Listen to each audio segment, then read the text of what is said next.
देखो, पिछली क्लास में मैं आपको बता रहा था यहाँ पर कि अगर लॉ ऑफ डिमांड है तो लॉ ऑफ डिमांड जो है किस तरीके से ऑपरेट हो रहा है, कैसे ऑपरेट हो रहा है, क्यों ऑपरेट हो रहा है, इसकी बात हम लोग कर रहे थे कि भाई लॉ ऑफ डिमांड ऑपरेट क्यों होता है। तो हमने इसमें दो अप्रोचेज आपके सामने रखा था, ट्रेडिशनल अप्रोच और मॉडर्न अप्रोच। ट्रेडिशनल अप्रोच के लिए हमने आपको बताया था कि जहां पर change in the number of consumer होगा, law of diminishing marginal utility होगा और डाइवर्स यूजेज ऑफ कमोडिटी होगा, वो हमारा किस में था बेटा, ट्रेडिशनल अप्रोच में। और अगर मॉडर्न अप्रोच के अनुसार देखा जाए तो मॉडर्न अप्रोच में क्या लिखेंगे बेटा, प्राइस इफेक्ट होता है, सब्स्टिट्यूशन इफेक्ट है और इनकम इफेक्ट है। मतलब हम सभी ये देखते हैं कि जो भी बदलाव हो रहा है, जो भी चेंजेज होता है, वो सिर्फ और सिर्फ किस में बदलाव होने के कारण बेटा, प्राइस में चेंज होने के कारण। कि अगर प्राइस में कोई भी बदलाव होगा, अगर प्राइस में कोई भी बदलाव होगा तो उसके कारण जो भी इफेक्ट हमारे पास होगा वो क्या कहलाएगा बेटा, प्राइस इफेक्ट।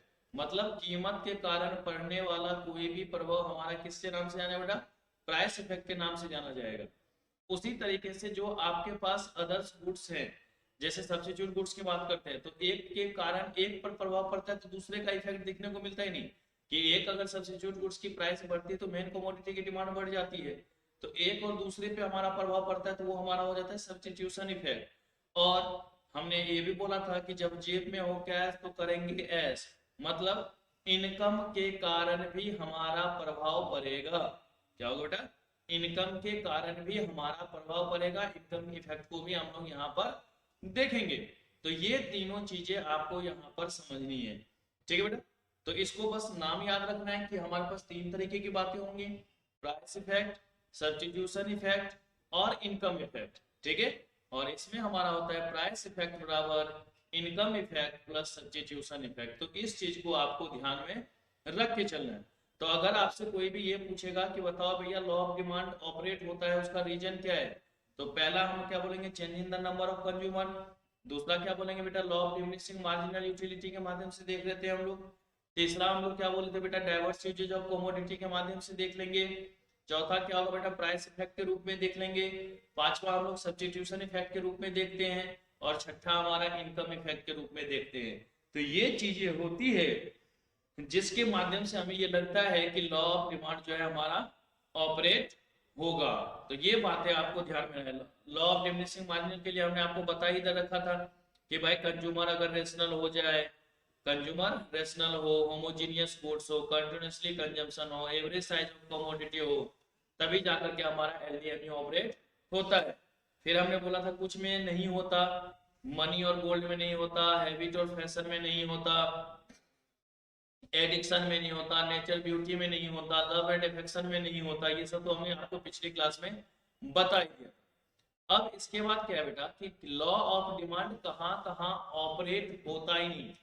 हम जो लॉ ऑफ डिमांड की बात कर रहे थे तो लॉ ऑफ डिमांड में क्या बताया था कि प्राइस ऑफ मेन कमोडिटी में, एक मिनट बेटा, एक मिनट होल्ड करना।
ठीक है बेटा। तो अगर हम लोग exceptions of law of demand की बात कर रहे हैं, अगर किसकी बात कर रहे हैं हम लोग, exceptions of law of demand की बात कर रहे हैं।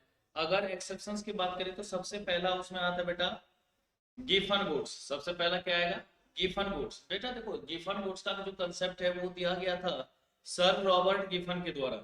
जो हमारा गिवन गुड्स का कंसेप्ट है वो गिवन गुड्स का कंसेप्ट दिया गया था सर रॉबर्ट गिफन के द्वारा। सर रॉबर्ट गिफन ने ही उसको हमें यहाँ पर बताया, ठीक है।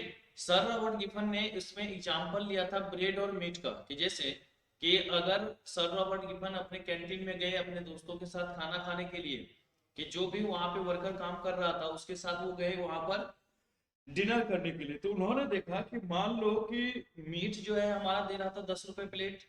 जो मीट था वो था हमारा 10 रुपए प्लेट, और जो हमारे पास ब्रेड था वो था 1 रुपए की 5। तो उन्होंने बोला यार ब्रेड बहुत घटिया है, हम मीट खाली कंज्यूम कर लेते हैं, बाकी हम कंज्यूम नहीं करेंगे। तो उन्होंने क्या करा, मीट को कंज्यूम कर लिया और ब्रेड का कंजम्पशन नहीं किया।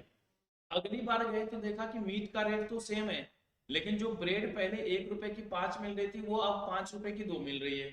बोला भाई ये ब्रेड क्यों इतना महंगा हो गया, इसका मतलब कुछ ना कुछ उसमें बात होगी। तो क्या करता है वो उस टाइम में, फिर वो क्या करता है ब्रेड का भी डिमांड कर देता है।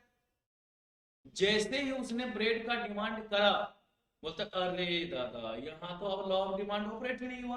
क्योंकि लॉ ऑफ डिमांड क्या कहता है कि जब हमारे पास प्राइस कम होगा तब डिमांड होनी चाहिए, और यहाँ पर प्राइस बढ़ने के बाद हमने डिमांड करी है, तो इसका मतलब लॉ ऑफ डिमांड तो यहाँ पर ऑपरेट नहीं होगा। तो बेटा जो गिवन गुड्स होता है ना, गिवन गुड्स का मतलब होता है बेटा लो क्वालिटी गुड्स, लेकिन इतना भी घटिया नहीं। देखो गुड्स 3 तरीके का होता है, इंफीरियर, गिवन और सुपीरियर, ठीक है।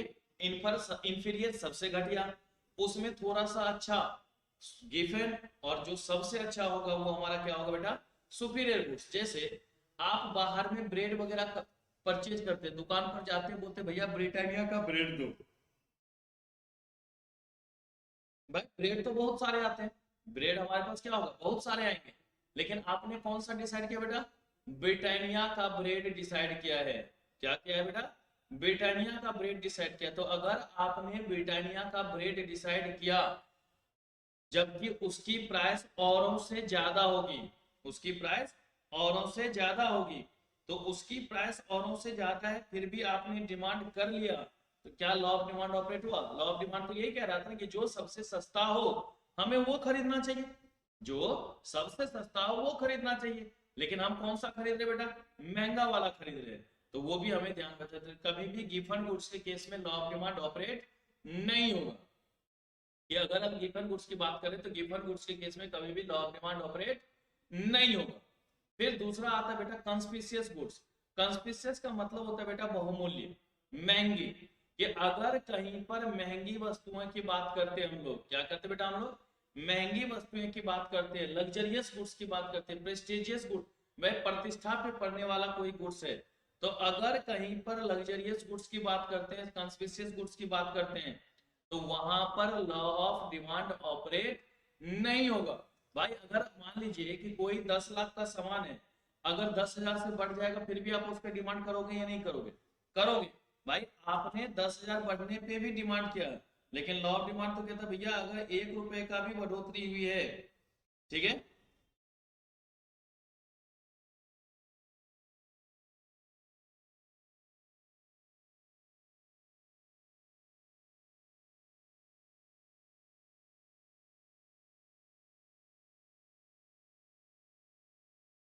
ठीक है, तो वहां पर क्या होगा बेटा लॉ ऑफ डिमांड नहीं हुआ। जितनी भी महंगी वस्तुएं होती ना, जो हीरो का हार हो जाए, बीएमडब्ल्यू ऑडी खरीदने के लिए आप चले जाए, तो इस सब केस में कभी भी लॉ ऑफ डिमांड ऑपरेट नहीं होगी।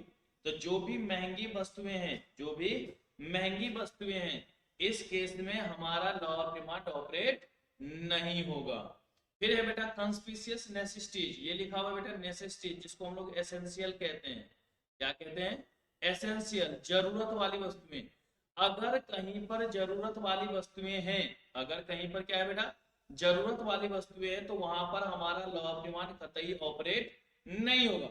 भाई किसी का ऑपरेशन होना है, डॉक्टर ने बोला 1 लाख रुपए लगेंगे, तो आप क्या बोलोगे उसके गुर्दे भेज दो, नहीं ना। भाई जरूरत है तो है, आप क्या बोले, कोई बात नहीं डॉक्टर साहब, आप पैसे की चिंता मत करो, पहले ऑपरेशन करो। तो अगर कहीं पर इस तरीके की जरूरत आ जाए, एसेंशियल की बात आ जाए, है कि नहीं, आप डिले नहीं कर सकते हैं वाली बात आ जाए, तो वहां पर कभी भी लॉ ऑफ डिमांड ऑपरेट नहीं होगा। तो जब भी हम लोग एसेंशियल गुड्स वगैरह की बात करेंगे तो वहां पर लॉ ऑफ डिमांड ऑपरेट नहीं होता। फिर उसके बाद बात करते हैं बेटा इग्नोरेंस। जैसे देखो ना, पेट्रोल डीजल का दाम डेली बेसिस पे कुछ ना कुछ चेंज होता रहता है।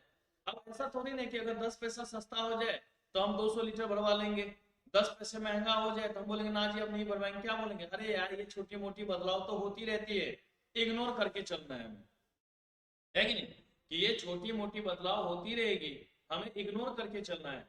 आपने इग्नोर किया होगा, लॉ ऑफ डिमांड कभी भी इग्नोर उस चीज को नहीं करता है। तो क्या वहां पर लॉ ऑफ डिमांड ऑपरेट होगा, नहीं होगा। तो अगर हम लोग बात करेंगे इग्नोरेंस की, तो इग्नोरेंस में कभी भी लॉ ऑफ डिमांड ऑपरेट नहीं होगा।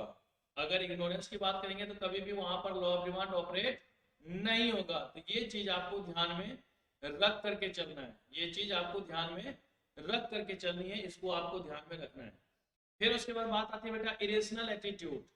ठीक है, अगर हम इरेशनल एटीट्यूड की बात कह रहे हैं तो इसमें क्या होता है कि जैसे हम लोग कहते हैं महंगा है तो अच्छा है, क्या बोलते हैं बेटा हम लोग, महंगा है तो अच्छा है, कि भाई जितना, बहुत सारे लोग होते हैं ना भाई, हम तो कंपनी का लोगो देख करके ही खरीदते हैं, अगर महंगा है तो सही है, सस्ता है इसका मतलब बहुत घटिया है। भाई आपने बोला महंगा है तो अच्छा है भाई, जबकि लॉ ऑफ डिमांड क्या कहता है कि अगर जो चीज आपको सस्ती मिल रही है वो खरीदनी चाहिए, महंगी तो आपको खरीदनी नहीं चाहिए। तो क्या वहां पर लॉ ऑफ डिमांड ऑपरेट होगा, नहीं होगा। तो इरेशनल एटीट्यूड में भी कभी भी लॉ ऑफ डिमांड ऑपरेट नहीं होगा। फिर उसके बाद बात आती है बेटा अनफेवरेबल सिचुएशन। क्या बात है बेटा हमारा, अनफेवरेबल सिचुएशन। अगर हम अनफेवरेबल सिचुएशन की बात कर रहे हैं, किसकी बात कर रहे हैं बेटा हम लोग, अनफेवरेबल सिचुएशन की बात कर रहे हैं। तो अनफेवरेबल सिचुएशन में अगर सिचुएशन हमारे अगेंस्ट है तो उसमें भी लॉ ऑफ डिमांड ऑपरेट नहीं होगा। जैसे कल कुछ बच्चे जब आए थे क्लास लेने के लिए, अरे गुरुजी बस नहीं मिल रहा था, ऑटो वाला इतना बोल रहा था, ऑटो वाले ने इतना ले लिया। आप चाह करके भी डिले कर सकते हैं क्या, रोक सकते हो उस चीज को, नहीं कर सकते हैं। आप उसको चाह करके भी नहीं रोक सकते हैं। तो इरेशनल जो अनफेवरेबल सिचुएशन है, सिचुएशन हमारे क्या था बेटा अगेन, भाई कि एक बस में 17 से ज्यादा लोग नहीं बैठ सकते हैं। तो अगर सिचुएशन हमारे अगेंस्ट हो जाएगा, अगर सिचुएशन हमारे अगेंस्ट हो जाएगा तो फिर हम प्राइस की बात करेंगे क्या, नहीं ना, प्राइस की चिंता वहां पर नहीं होगी। तो जहां पर भी अनफेवरेबल सिचुएशन की बात होगी, जहां पर भी अनफेवरेबल सिचुएशन की बात होगी, वहां पर कभी भी लॉ ऑफ डिमांड ऑपरेट नहीं होगा। फिर उसके बाद बात आती है बेटा इंपल्सिव परचेज। इम्पल्सिव परचेज का मतलब होता है बेटा दूसरों की बातों में आकर के जब हम कोई डिमांड करते हैं, दूसरों की बातों में आकर के जब हम कोई डिमांड करते हैं तो वहां पर हमारा इम्पल्सिव, जैसे हम लोग शेयर मार्केट वगैरह की बात करते हैं, हम खुद नहीं देखते, उन्होंने जो बैलेंस शीट वगैरह दिखाया, जो अपना प्रॉफिट टैली दिखाया, उसको देख करके हम लोग परचेज करते हैं। ऑनलाइन कुछ भी हम लोग खरीदते हैं, हम सामान तो देख करके नहीं खरीदते हैं, बस उसके फीचर्स के बारे में जानते हैं और उस बेसिस पे हम लोग क्या करते हैं बेटा, डिमांड कर लेते हैं। तो याद रखिएगा, अगर दूसरों की बातों में आकर के कोई भी परचेज होता है, अगर दूसरों की बातों में आकर के कोई भी डिमांड किया जाएगा तो वो हमारा किस में आएगा बेटा, इम्पल्सिव परचेज की रूप में जाना जाएगा। फिर उसके बाद बात आती है बेटा future expectation to change in price. क्या है हमारा, future expectation to change in price, कि अगर कहीं पर हमें ये लगता है कि भविष्य में कीमत बढ़ने वाला है, कम होने वाला है, उसका असर वर्तमान में दिखना शुरू हो जाएगा या नहीं होगा, उसका असर हमारा क्या होगा, वर्तमान में दिखना शुरू हो जाएगा। तो ये चीज भी हमें यहाँ पर ध्यान में रखना है कि फ्यूचर में अगर प्राइस चेंज होने वाला है और उस बेसिस पर अगर डिमांड में कोई भी इफेक्ट हो रहा है तो वहां पर भी लॉ ऑफ डिमांड ऑपरेट नहीं होता। और बाकी अगर कोई भी चीजें हो तो वो आप अदर्स फैक्टर्स में डाल सकते हैं, जैसे हैबिट फैशन वगैरह की बात कर सकते हैं हम लोग, तो इस सब को हम लोग डालेंगे। तो ये हमारा क्या कहलाता है बेटा, exceptions of law of demand, की यहाँ पर लॉ ऑफ डिमांड ऑपरेट नहीं होता, इन सब केस में हमारा लॉ ऑफ डिमांड ऑपरेट की बात नहीं करते। कौन कौन सा बेटा, तो गिवन गुड्स हो जाएगा, कंस्पिशियस गुड्स हो जाएगा, कंस्पिशियस नेसेसिटीज हो जाएगा, इग्नोरेंस हो जाएगा, अनफेवरेबल सिचुएशन हो जाएगा, इरेशनल एटीट्यूड हो जाएगा, इम्पल्सिव परचेज हो जाएगा, future expectation to change in price हो जाएगा और अदर फैक्टर्स हो जाएगा। इस सब केस में कभी भी लॉ ऑफ डिमांड ऑपरेट नहीं होगा, ठीक है, क्योंकि यहाँ पर प्राइस बढ़ने से डिमांड भी बढ़ेगी, तो दोनों में कौन सा रिलेशन हो जाएगा बेटा, पॉजिटिव रिलेशन हो जाएगा। दोनों में कौन सा रिलेशन होगा, पॉजिटिव रिलेशन हो जाएगा। तो इसकी भी बात हम लोग यहाँ पर करके देखेंगे, ठीक है बेटा। तो ये हमारा था इम्पल्सिव परचेज, ये हमारा क्या था बेटा, इम्पल्सिव परचेज। अब उसके बाद जो हमारे पास सबसे बड़ी बात होती है वो है हमारा बेटा expansion and contraction of demand. क्या है बेटा हमारे पास, expansion and contraction of demand. Expansion का मतलब होता है बेटा विस्तार, एक्सपेंशन का क्या मतलब होता है बेटा, विस्तार। तो जहां पर भी अगर बढ़ने वाली बात है, एक्सपेंड होने वाली बात है, तो उसको हम लोग कहेंगे एक्सपेंशन ऑफ डिमांड, और जहां पर कम होने वाली बात होगी उसको हम लोग कहेंगे बेटा कॉन्ट्रैक्शन ऑफ डिमांड। तो एक्सपेंशन एंड कॉन्ट्रैक्शन की बात कर सकते हैं। एक्सपेंशन एंड कॉन्ट्रैक्शन को हम लोग कहते हैं बेटा movement of demand, that means movement along same demand curve. क्या बोलेंगे उसको, movement along same demand curve. तो बेटा याद रखना, अगर कहीं पर मूवमेंट की बात करते तो मूवमेंट का बस एक ही रीजन है, और वो रीजन होता है due to change in price of main commodity. देखिए बेटा, जहां पर प्राइस ऑफ मेन कोमोडिटी में बदलाव होगा, जहां पर क्या होगा बेटा हमारा प्राइस ऑफ मेन कोमोडिटी में बदलाव होगा, तो प्राइस ऑफ मेन कोमोडिटी में बदलाव होने के कारण जो हमारी चेंजेज होती है वो हमारा होता है बेटा एक्सपेंशन एंड कॉन्ट्रैक्शन। कि हो सकता है प्राइस हमारा बढ़ जाए, हो सकता है हमारा प्राइस कम हो जाए। अगर प्राइस कम होगा तो डिमांड बढ़ जाएगा ना, अगर प्राइस कम होगा तो डिमांड हमारा क्या होगा, बढ़ जाएगा। कि जैसे यहाँ पर देखो जो ग्राफ है, मान लेते हैं हमारा एक्चुअल जो प्राइस है, जो ओरिजिनल प्राइस है वो दे रखा है पी, ठीक है बेटा, इस पर क्वांटिटी हमारा क्या दे रखा है एम। अगर प्राइस पी से घट करके P1 पे आ जाए, अगर प्राइस हमारा पी से घट करके क्या हो बेटा P1 पे आ जाए, तो क्वांटिटी हमारा बढ़ करके कहाँ आ गया बेटा, अब देख रहे हो ना इसके साथ तो हमारा ये है, तो ये हमारी क्वांटिटी एन हो जाएगी। तो क्वांटिटी बढ़ गया या नहीं बढ़ गया, मतलब ये यहां से नीचे की तरफ मूव कर रहा है ना बेटा, तो इसको हम लोग कहते हैं डाउनवर्ड मूवमेंट। इसको क्या नाम देंगे बेटा हम लोग, डाउनवर्ड मूवमेंट। कि अगर प्राइस कम हो रहा है तो डिमांड हमारा क्या होगा, नीचे की तरफ भागेगा, तो इसको हम लोग कहते हैं downward movement, that means expansion of demand. क्या बोलेंगे इसको हम लोग, एक्सपेंशन ऑफ डिमांड। कि डिमांड में बढ़ोतरी हुई है, डिमांड में बढ़ोतरी हुई है, डिमांड बढ़ गया है। तो अगर कहीं पर भी एक्सपेंशन होगा तो उसमें क्या होगा बेटा हमारा डाउनवर्ड मूवमेंट होगा, उसमें क्या होगा हमारा डाउनवर्ड मूवमेंट होगा। और उसका मेन रीजन क्या होगा बेटा, due to decrease in price of main commodity. कि अगर price of main commodity decrease करेगा, अगर price of main commodity decrease करेगा, तो वहां पर हमारा क्या होगा, एक्सपेंशन ऑफ डिमांड। ऐसा भी तो हो सकता है ना बेटा कि प्राइस हमारा बढ़ जाए, अगर प्राइस P से बढ़ करके P2 पे चला जाएगा, तो क्वांटिटी M से घट के कहां पर आ गया बेटा L पे ना, तो ये हमारा क्या होगा, ऊपर की तरफ मूव करेगा, तो अपवर्ड मूवमेंट की बात करेंगे। तो अगर अपवर्ड मूवमेंट होगा तो वहां पर हमारा क्या होगा बेटा, डिमांड कम हो जाएगा।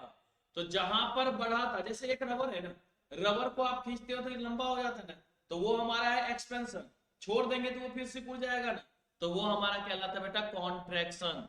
जब हमारा बढ़ेगा एक्सपेंशन, जब छोटा होगा वो हमारा कहलाएगा कॉन्ट्रैक्शन। तो प्राइस कम होने से डिमांड बढ़ती है तो उसको हम लोग कहेंगे एक्सपेंशन ऑफ डिमांड, और प्राइस बढ़ने से डिमांड कम हो जाएगी उसको कहेंगे बेटा कॉन्ट्रैक्शन ऑफ डिमांड। और इसका मतलब होता है movement along same demand curve. जैसे आपने एक 3 इडियट्स मूवी देखी होगी, उसमें जब आमिर खान से पूछा गया व्हाट इज मशीन, तो उसने जीप को क्या बोला था, अप डाउन अप डाउन, एक ही एक्सिस पे वो मूव कर रहा है ना बेटा।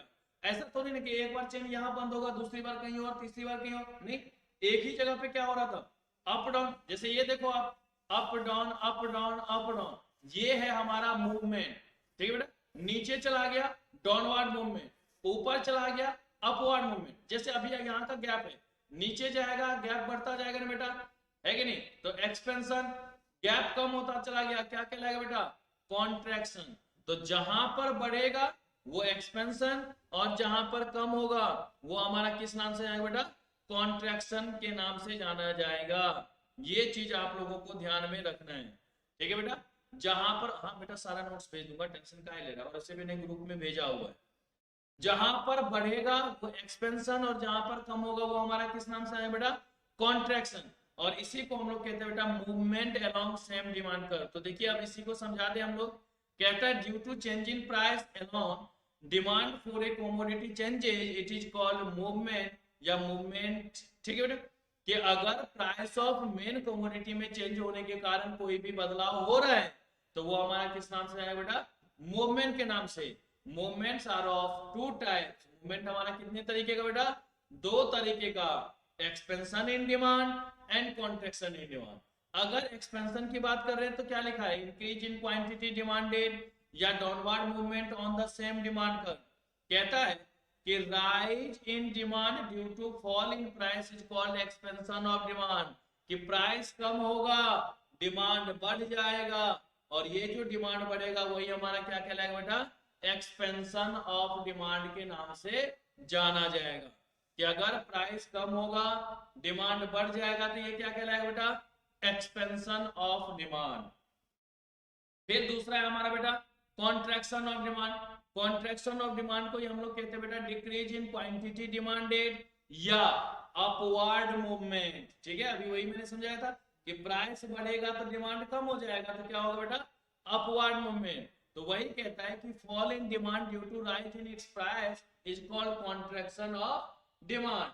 कि प्राइस बढ़ने के कारण जो डिमांड हमारा कम हो गया है उसी को हम लोग क्या कहेंगे बेटा, contraction of demand. In other words, contraction of demand is the result of increase in the price of goods concerned. कि जिस commodity की बात कर रहे हैं अगर उसकी प्राइस बढ़ी है तो ऑटोमेटिक उसकी डिमांड क्या हो रही है बेटा, कम हो रही होगी। तो इसको हम लोग अपवर्ड मूवमेंट या कॉन्ट्रैक्शन ऑफ डिमांड के नाम से जानेंगे। ठीक है बेटा, तो जहां पर प्राइस कम होगी एक्सपेंशन ऑफ डिमांड, प्राइस बढ़ेगी कॉन्ट्रैक्शन ऑफ डिमांड। कि अगर कोई आपसे पूछता है ना भाई एक्सपेंशन का रीजन, तो भाई प्राइस कम हो गया होगा। कॉन्ट्रैक्शन का रीजन, भैया प्राइस बढ़ गया होगा। तो प्राइस बढ़ने से कॉन्ट्रैक्शन और प्राइस कम होने से एक्सपेंशन ऑफ डिमांड होता है। इन चीजों को आपको ध्यान में रख करके चलना है। ओके, तो ये थी बात बेटे हमारी एक्सपेंशन ऑन कॉन्ट्रैक्शन। फिर उसके बाद है कि बेटा अभी जो हमने बदलाव किया है वो बदलाव हमारे पास हुआ है due to change in price of main commodity. किसके कारण हुआ बेटा, due to change in price of main commodity. अगर प्राइस ऑफ मेन कमोडिटी के अलावा किसी भी चीज में बदलाव हो, अगर प्राइस ऑफ मेन कमोडिटी के अलावा, दैट मींस क्या, आखिर हो सकता है प्राइस ऑफ रिलेटेड गुड्स में कोई बदलाव हो जाए, है कि नहीं, इनकम ऑफ कंज्यूमर में कोई बदलाव हो जाए, टेस्ट एंड प्रेफरेंस में कोई बदलाव हो जाए, अदर फैक्टर्स में कोई बदलाव हो जाए। इन सब में अगर किसी भी तरीके का कोई भी बदलाव होगा तो उसको हम लोग कहते हैं बेटा शिफ्ट ऑफ डिमांड। कि इस केस में डिमांड कर्व पूरी के पूरी क्या होगी, शिफ्ट हो जाएगी। इस केस में डिमांड कर्व क्या होगा बेटा, पूरा का पूरा शिफ्ट हो जाएगा। तो उस चीज को भी आपको ध्यान में रख के चलना है, उसको भी ध्यान में रखेंगे। तो अगर other than price of main commodity कोई भी बदलाव हो रहा है, अगर other than price of main commodity कोई भी बदलाव हो रहा है तो उसको हम लोग क्या कहेंगे बेटा, शिफ्ट ऑफ डिमांड के नाम से जानेंगे, शिफ्ट ऑफ डिमांड कहलाएगा। ठीक है बेटा, तो जहां पर प्राइस ऑफ मेन कमोडिटी के अलावा किसी भी चीज में बदलाव हो, price of related goods, income of consumer, taste and preference, other factor, अगर इन सब चीजों में कोई भी बदलाव हो रहा है तो उसमें हमारा क्या होगा बेटा, शिफ्ट, कि पूरा का पूरा बदल जाएगा। जैसे देखिए ये फोन अभी यहाँ रखा हुआ है, ठीक है, हमने उठा करके इसको इधर रख दिया, ये क्या हुआ, शिफ्ट, ये क्या हुआ, शिफ्ट। लेकिन अगर मैं इसकी स्क्रीन साफ कर रहा हूँ और ऐसे ऐसे कर रहा हूँ, ये हमारा क्या है, मूवमेंट। ठीक है बेटा, तो जहां पर पूरा का पूरा जगह ही परिवर्तित हो जाए तो वो कहलाएगा शिफ्ट, और जहां पर सिर्फ और सिर्फ एक ही एक्सिस पर वो अप और डाउन की तरफ जा रहा होगा तो वो हमारा क्या कहलाएगा बेटा, मूवमेंट ऑफ डिमांड के नाम से जाएगा, मूवमेंट कहलाएगा। तो ये दो चीजें आपको ध्यान में रखना है। अब जब शिफ्ट होता है तो शिफ्ट हो सकता है राइटवर्ड हो, शिफ्ट हो सकता है लेफ्टवर्ड हो।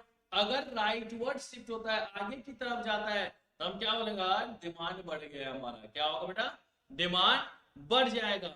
लेकिन अगर वही लेफ्टवर्ड चला जाए तो क्या बोलेंगे, अरे यार डिमांड कम हो गया, that's means decrease in demand. तो अगर राइटवर्ड शिफ्ट होगा, राइटवर्ड शिफ्ट तभी हो सकता है जब price of related goods, income of consumer, taste and preference और अदर फैक्टर्स में हमारा फेवरेबल चेंज हो। अगर इन सब चीजों में हमारा फेवरेबल चेंज होगा तो डिमांड कर्व हमारा क्या होगा बेटा, राइटवर्ड शिफ्ट होगा।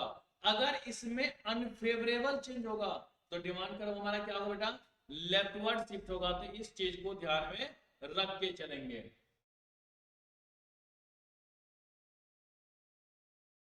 जहां पर राइटवर्ड शिफ्ट होगा इंक्रीज इन डिमांड क्योंकि बढ़ गया ना, और जहां पर लेफ्टवर्ड शिफ्ट होगा पीछे की तरफ आ जाएगा, ओरिजिन की तरफ आ जाएगा, तो वो हमारा क्या कहलाएगा बेटा, लेफ्टवर्ड के नाम से जाना जाएगा। तो राइटवर्ड में आगे, लेफ्टवर्ड में पीछे, राइटवर्ड में आगे और लेफ्टवर्ड में क्या हो जाएगा बेटा, पीछे की तरफ हो जाएगा। तो इस चीज को भी हम लोग यहाँ पर ध्यान में रख करके चलेंगे। ओके, यहां तक किसी को कोई दिक्कत? फिर उसके बाद बेटा देखो, अगर हम लोग कह रहे हैं फेवरेबल चेंज और अनफेवरेबल चेंज, तो चलिए जरा करके देखते हैं ग्राफ के माध्यम से कैसे होता है। देखो बेटा, अगर मान लीजिए यहां पर हमारे पास है, अगर हमारे पास इस तरीके से कोई बात है। हाँ जी, और बोलो क्या बात है बेटा,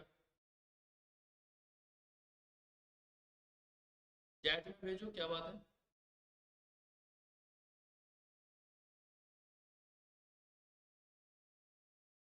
बेटा वो नेटवर्क इशू के कारण नहीं दिख रहा होगा, यहाँ से तो सही चल रहा है बेटा। मोहित यहाँ से सही चल रहा है बेटा, कोई दिक्कत नहीं है यहाँ पे।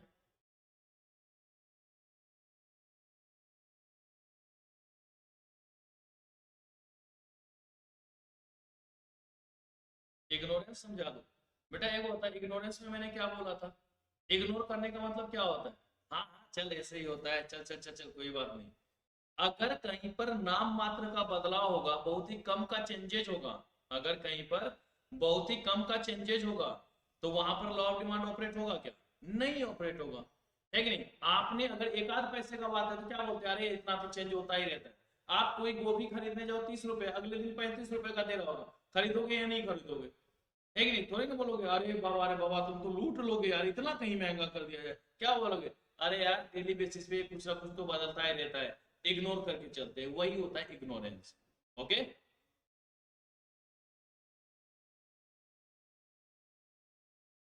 तो अब देखिए, तो अगर जैसे यहां पर देखिए, हमने बोला कि प्राइस रिमेन कांस्टेंट, प्राइस देखो हमने दोनों में सेम रखा है, यहां भी और यहां भी।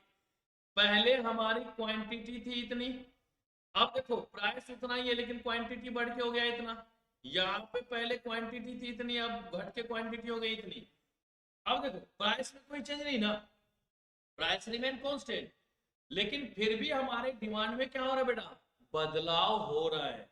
तो ये हमारा किसके कारण होगा, other than price of main commodity, किसके कारण होगा बेटा, other than price of main commodity. ये ध्यान में रख के चलना है। तो जहां पर other than price of main commodity वाली बात आ जाएगी, वहां पर हमारा होगा एक्सपेंशन और कॉन्ट्रैक्शन ऑफ डिमांड।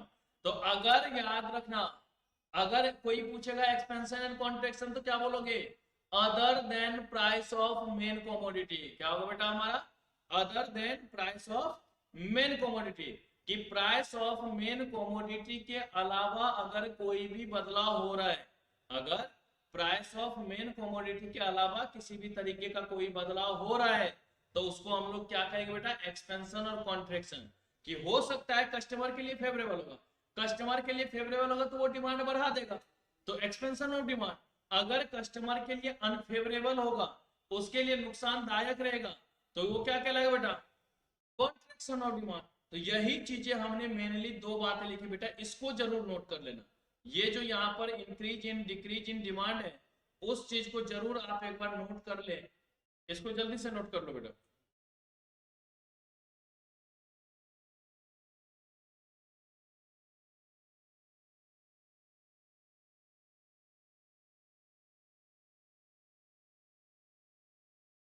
कहीं पर भी आपको प्राइस ऑफ मेन कमोडिटी है यहाँ, नहीं ना, other than price of main commodity की बात कर रहे हैं नहीं कर रहे हैं। तो अदर देन ये हमारा क्या है बेटा, फेवरेबल चेंज, ये हमारा क्या है, फेवरेबल चेंज। तो जहां पर फेवरेबल चेंज होगा other than price of main commodity, वो हमारा क्या कहलाएगा बेटा, इंक्रीज इन डिमांड।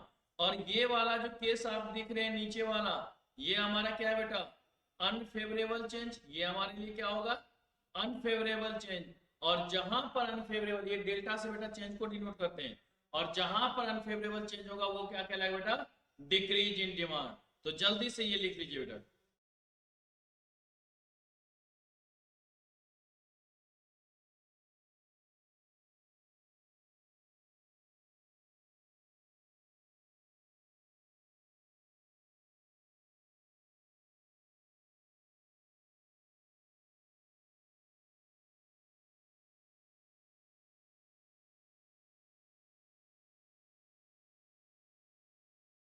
हो गया,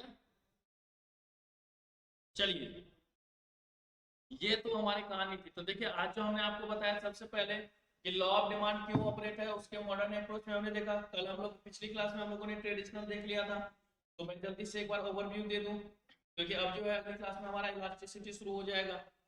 तो देखिए सबसे पहले जो यहाँ पर हम लोग बात कर रहे थे उसमें क्या था कि लॉ ऑफ डिमांड क्यों ऑपरेट होता है। तो उसके लिए हमने बताया था कि change in the number of consumer के कारण देख रहा है हमने कि लॉ ऑफ डिमांड ऑपरेट हो रहा है। Law of diminishing marginal utility के अकॉर्डिंग हम लोग देख रहे हैं कि लॉ ऑफ डिमांड ऑपरेट हो रहा है। फिर उसके बाद हम लोग क्या देख रहे हैं बेटा, डाइवर्स यूजेज ऑफ कमोडिटी के अकॉर्डिंग हम लोग देख रहे हैं कि लॉ ऑफ डिमांड ऑपरेट हो रहा है। फिर हम देखते हैं कि इन सब में अगर मॉडर्न के अनुसार देखें तो प्राइस इफेक्ट होती है, सब्स्टिट्यूशन इफेक्ट होता है, इनकम इफेक्ट होता है। प्राइस इफेक्ट होता है, सब्स्टिट्यूशन इफेक्ट होता है, इनकम इफेक्ट होता है। उसकी बात हम लोग करते हैं। तो इसके माध्यम से हमने देखा था कि लॉ ऑफ डिमांड ऑपरेट हो रहा है, लॉ ऑफ डिमांड ऑपरेट होगा। फिर हमने देखा कि कहां कहां हमारा लॉ ऑफ डिमांड ऑपरेट नहीं होता। सबसे पहला हमने बोला गिवन गुड्स में कभी भी लॉ ऑफ डिमांड ऑपरेट नहीं होगा। गिवन गुड्स के केस में कभी भी लॉ ऑफ डिमांड ऑपरेट नहीं होगा।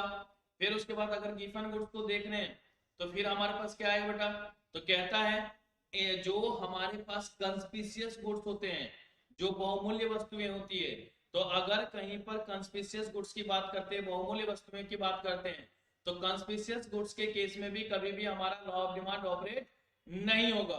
कंस्पिशियस गुड्स के केस में भी हमारा कभी भी लॉ ऑफ डिमांड ऑपरेट नहीं होगा। तो जो भी बहुमूल्य वस्तुएं होती है उसमें अब नहीं होगा ऑपरेट। अगर हम लोग बात करते हैं एसेंशियल गुड्स की, कंस्पिशियस नेसेसिटीज की, तो जहां भी बहुमूल्य जरूरतें होंगी, जहां भी हमारे पास क्या होगा बेटा, बहुमूल्य जरूरतें होंगी, उस केस में कभी भी हमारा लॉ ऑफ डिमांड ऑपरेट नहीं होगा। जो इमरजेंसी सिचुएशन होती है उस केस में कभी भी हमारा लॉ ऑफ डिमांड ऑपरेट नहीं होगा। तो उसकी भी बात हम लोग यहाँ पर करेंगे। फिर उसके बाद अगर हम लोग इससे आगे बढ़ते हैं तो हम लोग देखते हैं कि इग्नोरेंस के केस में कभी भी लॉ ऑफ डिमांड ऑपरेट नहीं होगा। इग्नोरेंस के केस में हमारा कभी भी लॉ ऑफ डिमांड ऑपरेट नहीं होगा। इरेशनल एटीट्यूड के अंदर से ये प्रवृत्ति होती है कि हम तो भाई महंगा सामान ही खरीदेंगे, है कि नहीं, लोगो वाला ही खरीदेंगे, कंपनी का ही खरीदना है, तो वहां पर कभी भी लॉ ऑफ डिमांड ऑपरेट नहीं होगा। फिर उसके बाद अगर सिचुएशन हमारे लिए अगेंस्ट हो, हमारे फेवर में नहीं होगा, तो वहां भी कभी भी हमारा लॉ ऑफ डिमांड ऑपरेट नहीं होगा। तो कंस्पिशियस गुड्स के केस में, कंस्पिशियस नेसेसिटीज के केस में, इग्नोरेंस के केस में, इरेशनल एटीट्यूड के केस में, अनफेवरेबल सिचुएशन के केस में कभी भी LD law of demand operate नहीं होगा। फिर उसके बाद अगर हम लोग बात करते हैं कि फ्यूचर में कभी भी अगर प्राइस चेंज होने वाला होता है, फ्यूचर में अगर कभी भी प्राइस चेंज होने वाला होता है, तो उस केस में भी हमारा लॉ ऑफ डिमांड कभी भी ऑपरेट नहीं होगा। उस केस में हमारा कभी भी लॉ ऑफ डिमांड ऑपरेट नहीं होगा। उसको भी लेकर के हमें यहाँ पर ध्यान में रखना होता है। और फिर उसके बाद हमने बोला था अदर फैक्टर, तो ये हमारा क्या होगा बेटा, exceptions of law of demand. फिर हमने बोला था कि अगर प्राइस में कोई भी डिमांड के ऊपर इफेक्ट होता है, प्राइस में कोई भी बदलाव होता है, तो उसको हम लोग कहते हैं एक्सपेंशन और contraction of demand. That means movement along same demand curve. क्या बोलेंगे बेटा उसको हम लोग, movement along same demand curve. कि जब प्राइस ऑफ मेन कमोडिटी में कोई बदलाव होगा तो movement along same demand curve, और other than price of main commodity कोई बदलाव होगा तो उसको शिफ्ट ऑफ डिमांड के नाम से जानेंगे। मूवमेंट में हमारा सिर्फ और सिर्फ प्राइस चेंज होगा, प्राइस बढ़ेगा तो डिमांड कम हो जाएगी, कॉन्ट्रैक्शन ऑफ डिमांड, प्राइस कम होगी डिमांड बढ़ जाएगी, एक्सपेंशन ऑफ डिमांड। तो अगर प्राइस ऑफ मेन कमोडिटी में चेंज होती है तो वहां पर दो ही बातें, आइदर एक्सपेंशन ऑफ डिमांड और कॉन्ट्रैक्शन ऑफ डिमांड की बात करेंगे। अगर other than price of main commodity की बात करेंगे तो वहां पर शिफ्ट ऑफ डिमांड की बात होती है। वहां पर किसकी बात होती है बेटा? शिफ्ट ऑफ डिमांड की बात होती है। और जब शिफ्ट ऑफ डिमांड की बात करेंगे, जब हम लोग शिफ्ट ऑफ डिमांड की बात करेंगे तो वहां पर क्या होगा बेटा? या तो राइटवर्ड शिफ्ट होगा या तो लेफ्टवर्ड शिफ्ट होगा। राइटवर्ड शिफ्ट होगा तो वो हमारा क्या कहलाएगा? Expansion of demand. और अगर लेफ्टवर्ड शिफ्ट होगा तो क्या कहलाएगा बेटा? सॉरी, अगर राइटवर्ड शिफ्ट होगा तो इंक्रीज इन डिमांड और अगर लेफ्टवर्ड शिफ्ट होगा तो डिक्रीज इन डिमांड। तो देख रहे हैं प्राइस रिमेन कांस्टेंट। अगर राइटवर्ड शिफ्ट हुआ इंक्रीज इन डिमांड, अगर लेफ्टवर्ड शिफ्ट हुआ डिक्रीज इन डिमांड। तो ये चीजें आप लोगों को ध्यान में रख करके चलना होता है। ठीक है बेटा। अब जो हमारी अगली क्लास होगी इसमें, उसमें हम लोग देखेंगे इलास्टिसिटी ऑफ डिमांड को।